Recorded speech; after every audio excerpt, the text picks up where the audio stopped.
Okay, so let's talk about visions of global digital math libraries, the hands-on approach, I would say.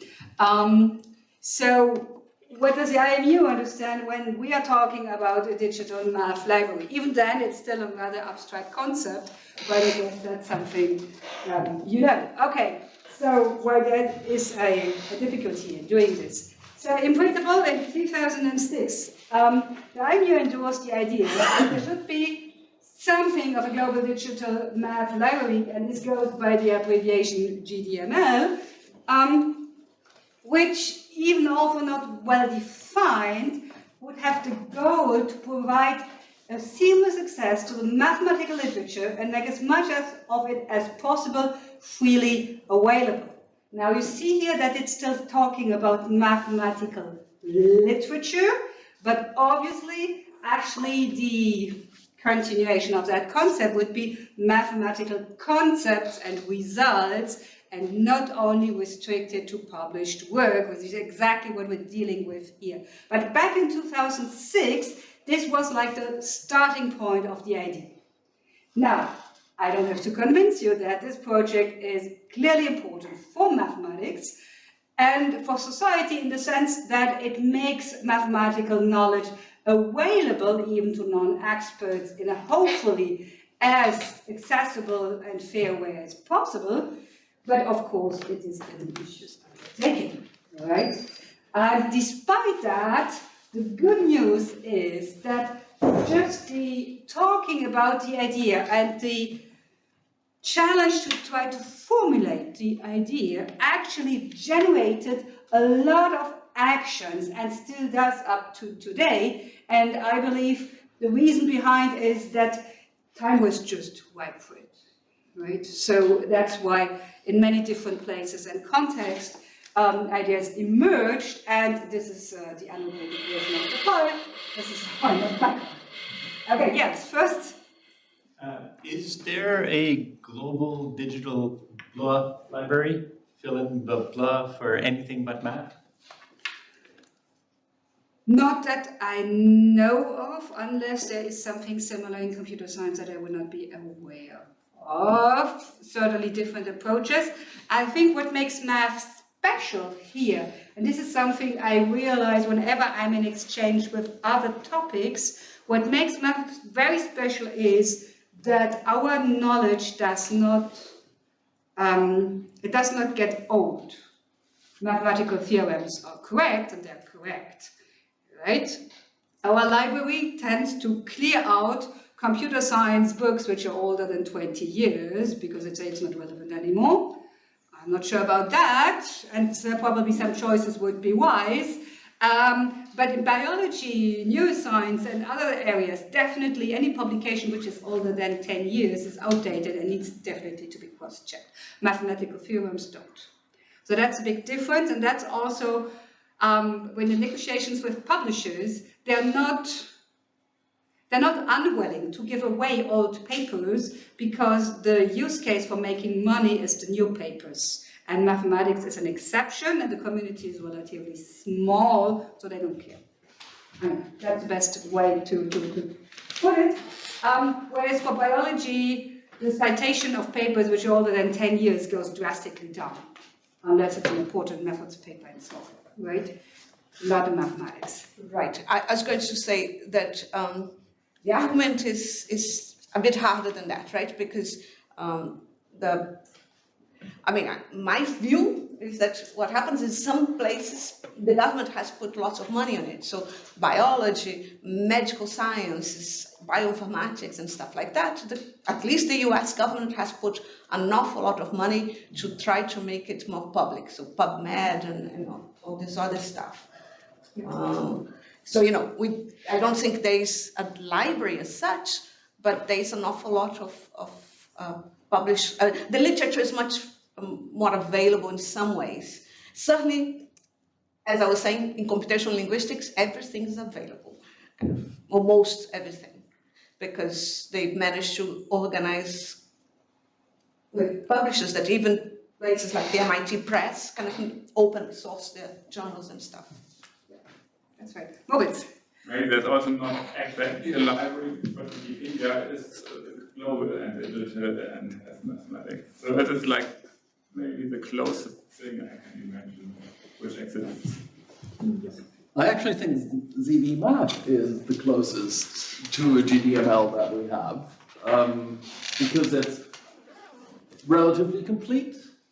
It goes back not 2,000 years, but at least 170 years. And we at There's a least slide have of the ZB titles Math. and the abstracts. Yes. Yeah. This is very close to, together with Archive, we have something. Together with MathLib and Mizar, we might even have more. But we don't have full text. Yeah, we don't have full taxes. Yes, not everybody is as pretty as they could be, but. I mean, a library should have the Yes. I mean, it would be like a library where you can just browse the index and then you have to pay for it. There was a But you question. have archive links, that's already a good approximation. Yeah, just to explain that it's like for 800,000 from the 5 million. But maybe the other 4 million we're not interested in. Okay, now there was a question or comment here? No. Then here. Yeah, I think the archive.org, so not the archive with an X in the middle, that is an example of one global digital library that exists, of websites. Yeah. So the key, I think what is going to become a keyword in the future is the seamless, right? Even more. So the link, and I mean, there's a slide on ZB Math. We just jumped ahead, but obviously just the integration of ZB Math into of archive into ZB Math is already the first game changer to intercorrelate the information in a beautiful way. And the fact that ZB Math is curated. This is also something which I find, and that has to do with the third topic I want to talk about to you. What would be the homework, or again, the seed of thought to keep in the back of your mind, and we have had lots of discussions with Michael already on that, is namely, what would be the vision for the future of how to realize such a GDML, and what would be the most important features we would like to have and do not yet have. You can't do everything. So what would be good as a community to concentrate on, like, okay, this is what the things we have are beautiful. What's the next step? Right? So some steps are negotiate with publishers that they open back archives, that OCR software makes all documents searchable and things like that, but there's more than that. I mean, this is old stuff. So getting the old material in a better form is one approach and getting it open, but there's more, right? And you're the right community to ask the question. Be creative, be crazy, and tell me about your crazy ideas. Okay, good. So this is how it all started. Historically, the best starting point were the numerous digitalization projects that there were. And one of the largest I would like to cite just as in replacement of the many that they are, is UDML, which shows it because it is transnational. Okay. So the concept was a European Digital Math Library. It was successful because it indexed more than 270,000 items in open access, 14 reliable collections, running for a certain amount of time. And now you see the typical problem in all that is project time is finite, but the length of time we want to do mathematics is infinite. So very typical problem, this is not developed anymore due to insufficient resources for IT development and curation of content. How do we deal with problems with that? How do we sell it to policymakers that we need to maintain the things that already exist in order not to lose the work and the money, therefore, which went into it? Unsolved problem, unfortunately.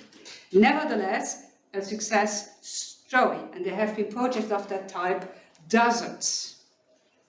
Okay. Here comes ZBMAF. So this is basically copied from the webpage of ZBMAF because I just like the statement.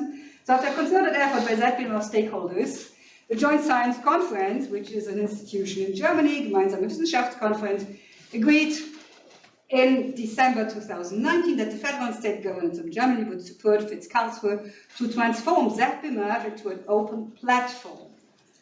And if you had heard about that idea like 10 years ago, everybody would have answered, that's a crazy idea, it's never gonna work. Right? I mean, how can you believe that such an expensive service would be just free and open access? And yet it worked. So this is a strong vision and it can really achieve something. Right? As a result, ZBMAF Open has become a freely accessible research tool for the mathematical community worldwide. Unfortunately, outside of Europe, it's still not as widely known as it should be, so I urge you to advertise it. I have a question about that too, because earlier on you said that things that are 5 years old are available. They are not, in my opinion. No, I'm saying that some publishers, some of the largest publishers, made things that are more than 5 years old available, and our goal is to make as much as possible. But I haven't, in my personal field, I haven't seen anything from Elsevier or Springer kind of more than 5 years open, because 5 years is 2018 now, right? Yeah. So, kind of, the stuff is... Are they classified as math journals or computer science journals? Both. Both. I haven't seen, JPA, nothing kind of comes out of there. Kind of. Okay. Sometimes you can actually click on the Springer links and some things actually happen, even if you're not at the university. All use cases which you say, here's a huge problem that we would like to have, you may need it. Okay. Two lines is enough, right? I need these in order for to show with negotiations here, like, here's a gap, right? You promised you would do that, but actually for that, it's not yet happening. Can we work on that? Absolutely, right? Sometimes it's just also a question of time, and sometimes so there used to be digitalization projects, and that's also where the interlinking of Zentralwert becomes so valuable. So Göttingen, for example, has been digitalizing a large amount of old math journals, some of these Springer journals, for example, but you wouldn't find the links to the old digitalization products on the Springer homepage. Right?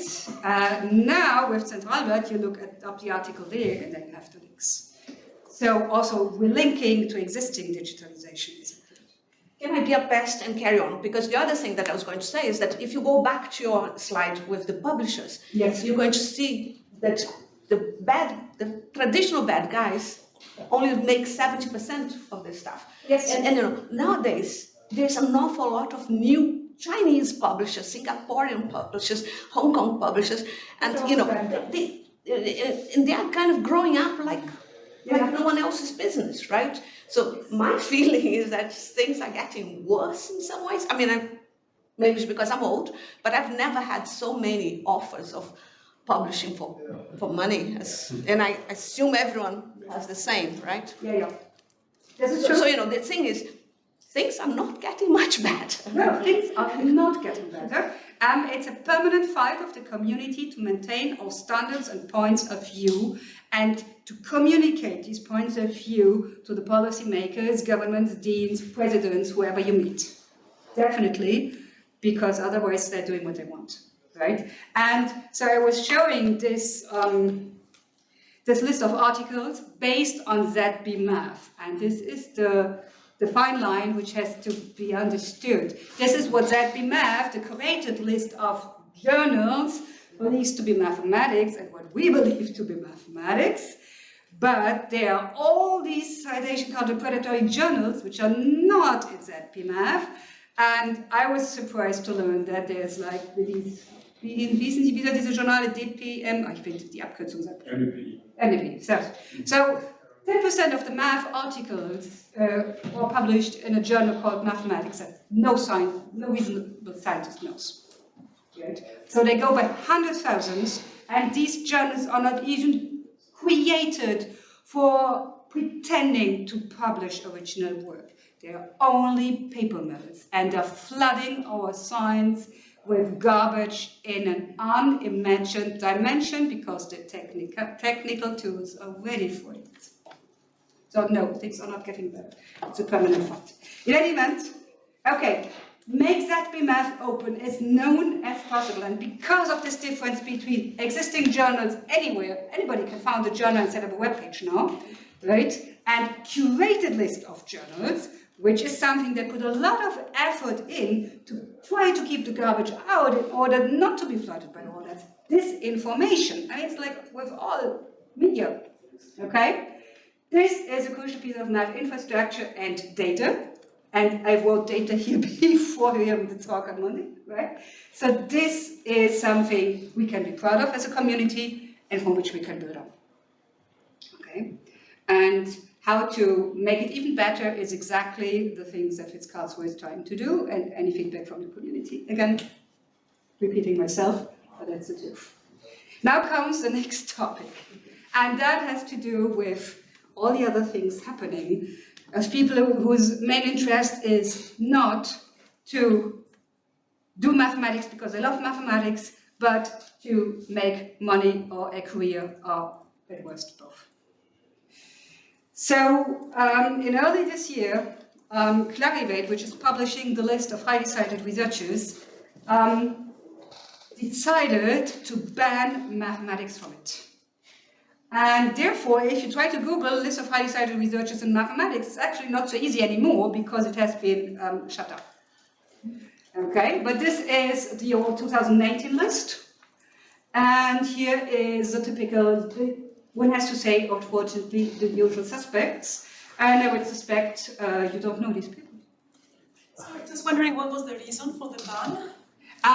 So I will explain in a second. There's a nice article about it, which I recommend reading. But this is just to give you an impression.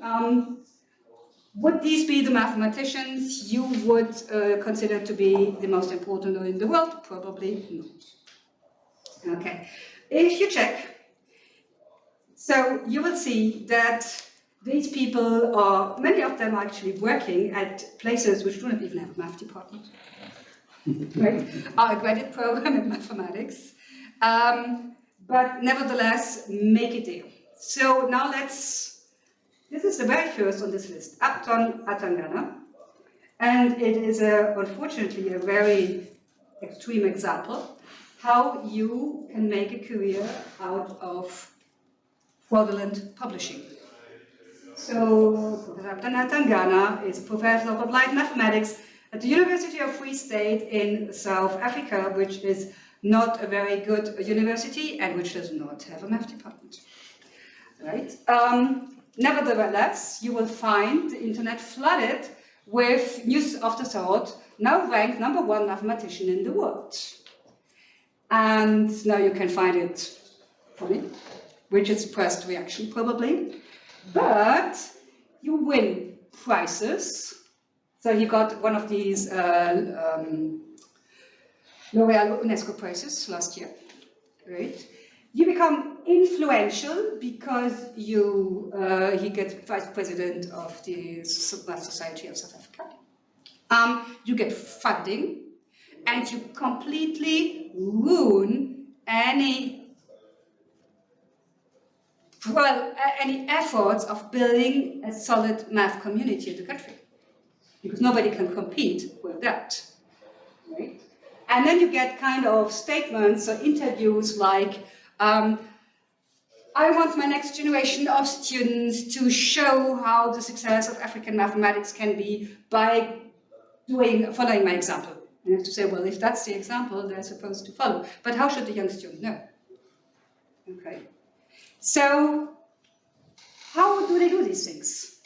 And the question is, why would they be interested in it, except of human hybris and getting higher salaries, funding, and so on? Well, things are worse. The university is interested in it because having a certain number of highly cited researchers in this Clarivate list will imply that your university will grow through the ranks in the international university rankings, Shanghai ranking, and so on. So by having cheaters of that caliber in your department, in your university, maybe the president and these people will know, but it will benefit them because they're wise, they can ask for more tuition, more money, and so on. So that's the real problem. So here are my personal hints for building a citation carton, in case you're interested. So publish in an interdisciplinary area. It's maybe not the best way to formulate it, but in the sense that if you overlap with other areas which have higher citation or where people are just not core mathematicians and so have trouble evaluating the quality of what you're writing, this helps. Okay? With your friends, take over the editorial board of some journal or just found a new one. Okay? Publish and cite only these, in case somebody new wants to publish and to join the cartel, force them to include a minimum of references. Extremely efficient. Create a prestigious sounding series of conferences with high fees and link attendance to publishing in your journal and vice versa. And in fields where conference proceedings are important, this works even better than, let's say, pure mathematics, where this is not so popular. Lobby for evaluation, payment, and everything based solely on bibliometric quantities. Right? Because it creates an attitude of being objective, but it's not, we know that. Right? H-index, citations, and so on. You, as a professional, what we call a citation promoter. Make sure to hide all links to them. I will now show you 2 emails that a member of my department received, and we played the game for a few iterations of the emails to see how far it would go. So, this is not old. CEIC and collaboration have many articles that need to be cited. I mean, if you cite my paper, I can give you a thank you fee per paper. That's what I would call a citation promoter. Okay? My articles come from different authors, and actually most of them not from mathematics. A dozen of articles in the same research direction. You can quote more than a dozen of articles in one article. I'm looking forward to your reply. And we play the game. Right? I appreciate your cooperation. So, collaboration, if we cooperate, I will send you a list of papers every month. It's up to you to decide which ones to reference. Fee payment method, cryptocurrency. Try to get hold of that way of thought, right? 10 euro per paper, per citation. Papers come from different authors, they come to cite multiply as you want. The attachment file is the latest list of papers that I need to be cited. And I went through this list, and these were real papers. Okay? Not like, I will do that someday, but they really made the attachment, and they even listed how many citations each paper needed. 10 citations, 20, 30, 50. Okay. I would love to know how large the problem is. I do not, unfortunately, but it happens, and some people will fall for it. There's no doubt about that. Remember our friend Abdon Atangana? So one of the worst paper mill journals, very well known for that, is K. Solitons and Fractals. So he's one of the editors. This does not make anything to the change that he publishes in some years like 30 papers in that journal. Okay? And then you realize it's hard to distinguish because you find people from esteemed universities in the editorial boards. And I honestly would like to know what their institutions, their deans, think of giving away their name for such a bad journal. I mean, you're ruining the professional standing of an institution if you join such an editorial board. Yes?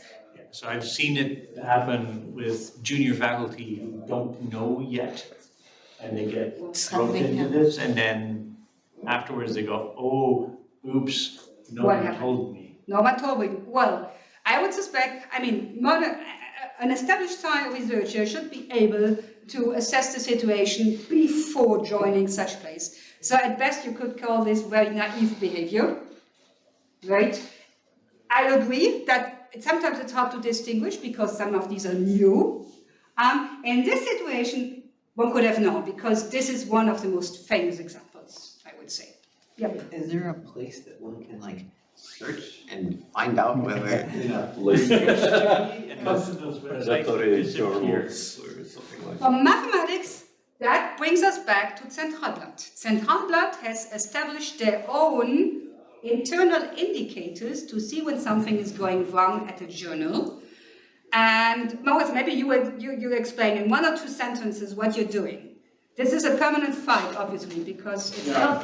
So there's like the list of journals, and we rank them into different categories. So you can search for the journal, and you also see it's like indexed, or only some articles of the journal are indexed. But yeah, that's what we do internally. So there's like 50 people working for 3D Math, and every person is working on one particular field of mathematics. And they know all the journals, and then when there's a problem, they discuss it with the editor-in-chief, and then there will be a decision to abandon the journal, and then you will only see on the website this journal is no longer indexed by 3D Math. And this would be a sign that it's either not relevant.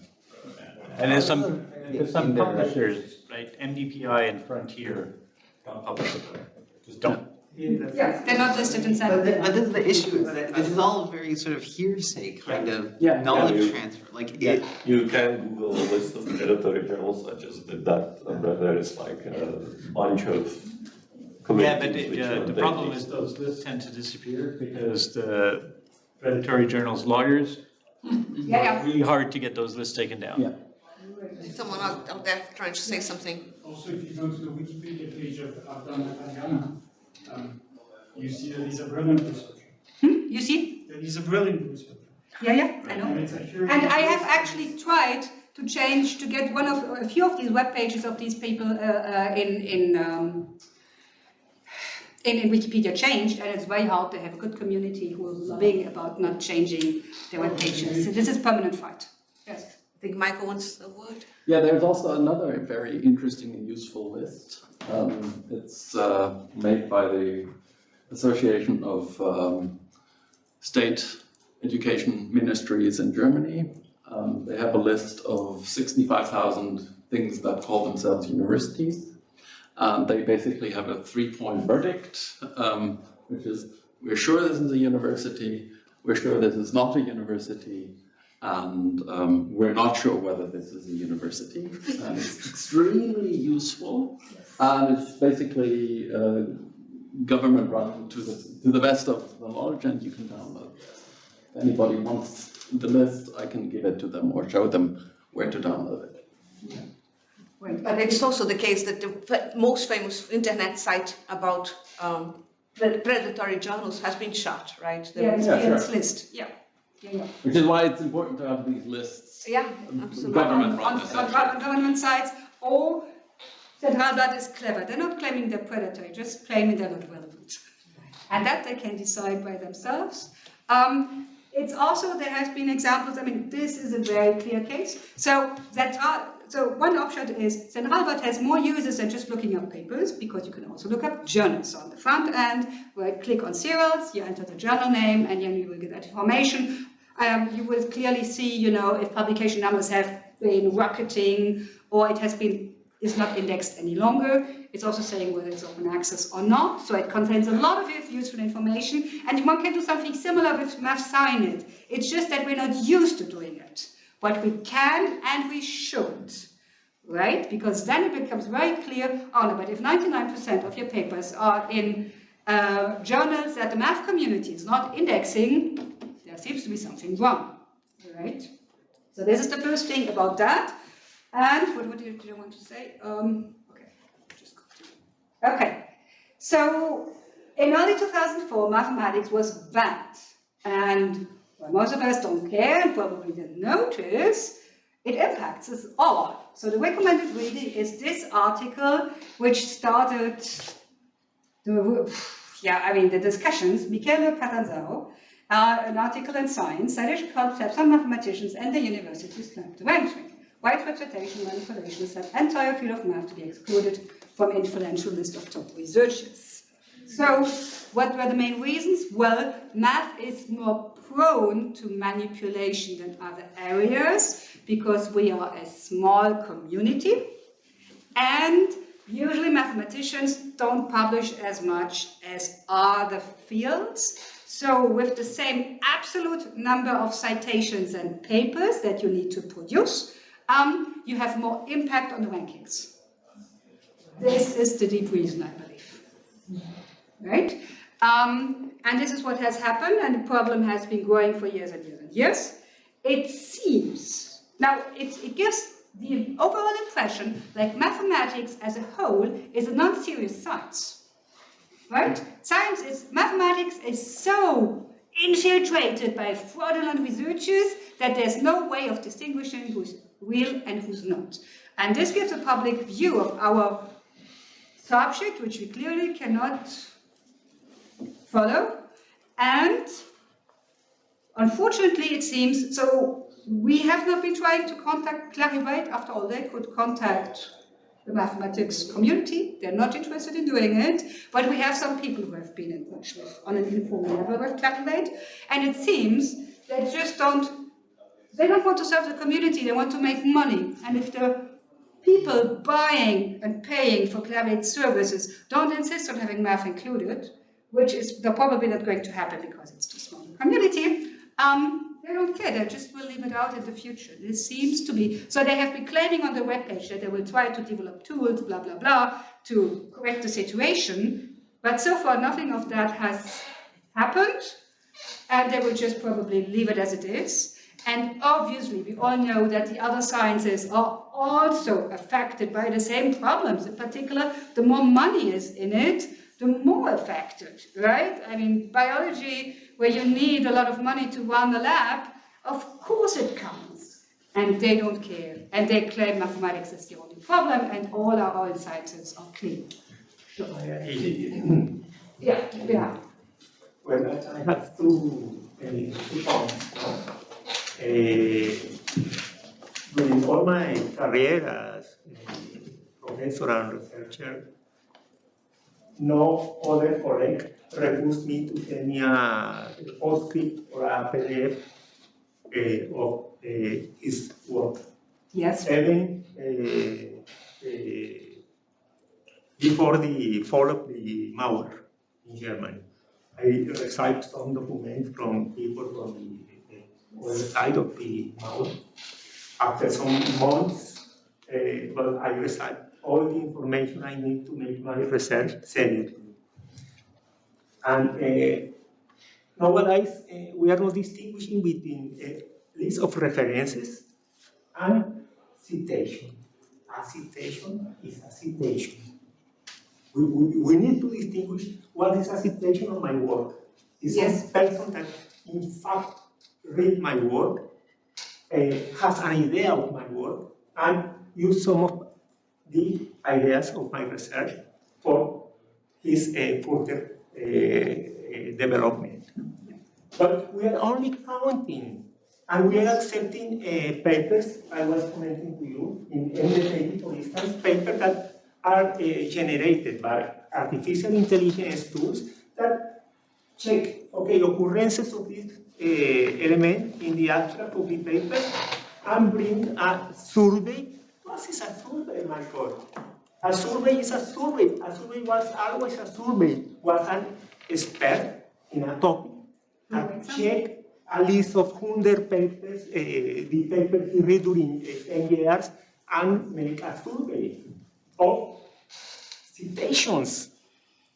In fact, citations. Now we are accepting publications that are generated automatically only to inflate the number of citations in these predatory journals. And that's why we have to, I do agree, okay, totally. Yeah, I think we need to kind of try to let Ilka finish so that we go for lunch. So this is interesting reading, and now you will understand. So this is actually my last slide, and I will continue from there on just speaking. So why should we care? Well, we have already seen from the discussion why we should care, but just here's still a summary why we should. So the integrity of our work with our community is threatened, and that's something I would not have to rest on my shoulders. The reliability of published results is threatened. You cannot trust anything anymore. from a certain point on, right? If 90% is garbage, you need to filter out what's actually good. We are compared to fraudulent offers for grants, promotion, and they are gaining influence, and this is a fight you can't win if you're doing serious work. Authors who are working in the same field have problems to separate themselves from these activities. So, I mean, there's good research being done on solitary inspectors and these things. They say it's for them, it's a nightmare. They're being associated, just put it to the pot, like, oh, you're part of that citation control. Okay? So, I want to emphasize we are not helpless, and Centralblatt and other people are starting to develop tools or indicators how we can detect hints for fraudulent activities, like checking whether the journal is indexed and so on. And actually on some homepages of journals, there are even false claims where they say they're being indexed and it's not true, right? And we as a math community, well, we do not only research, but we also have to lobby for the changes like don't use bibliometric parameters.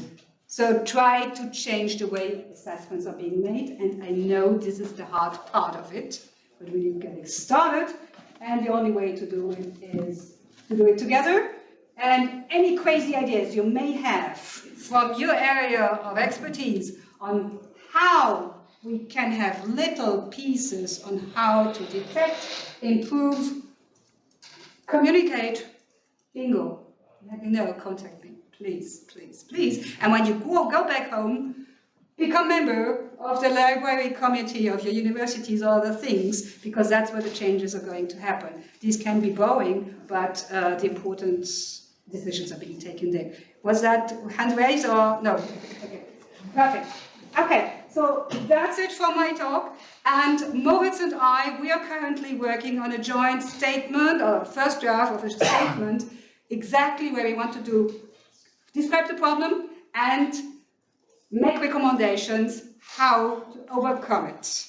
And this then, with the national societies, work from there. Yes. So the people whose job is to do bibliometrics, right? That's the whole. They already know how to do this, right? It's a well understood data mining problem. We don't need new ideas. It's very well known.